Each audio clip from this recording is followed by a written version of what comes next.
Hi, I'm Carl from Apton. In this video, I'm going to give you a closer look at the new Bose TV speaker. If you're watching this video on YouTube, I'll put a link to our current pricing down in the description below. If you're not happy with your TV's sound, primarily the dialogue, and you're looking for a solution that doesn't take up a lot of space, you'll definitely want to check this one out. It's just under 23.5 inches wide, it's 4 inches deep, and it's 2¼ inches high, so it really can be installed in front of most TVs and it's not going to block the picture, or you can also hang it on the wall with optional hardware.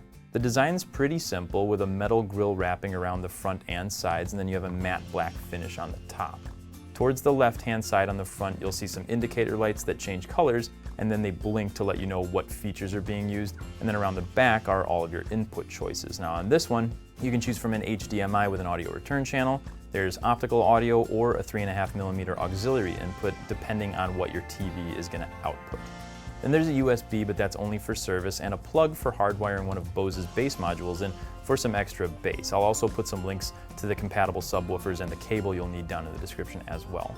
For a secondary input, you get Bluetooth 4.2, so you can connect devices like a cell phone or a computer wirelessly.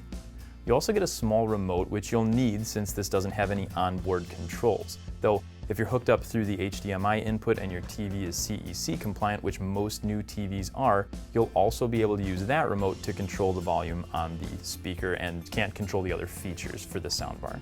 The Bose remote lets you turn the speaker on and off, select your source with either the TV or Bluetooth buttons, control the volume, adjust the bass, and turn on dialogue mode, which enhances the voices coming out of the speaker.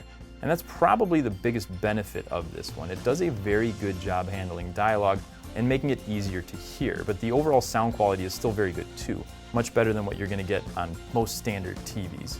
You do get some bass though, it's not earth-shaking, and mids fill in nicely. And like I mentioned before, if you are looking for more bass, you always have the option to add one of those Bose bass modules. If you got a TV in your bedroom or the office that needs a bump in sound and you're looking for a really easy solution, this is a great speaker to consider. It's compatible with any TV that has an audio output, and the Bluetooth connection allows you to stream music or YouTube videos as well. Setup is super easy, and although it's not inexpensive, you definitely get your money's worth. If you still have questions on the Bose TV speaker or you want to place an order, you can always call, email, or chat with one of our experts online or right here in the store. We're always happy to help. Thanks for watching, and we'll see you in the next one.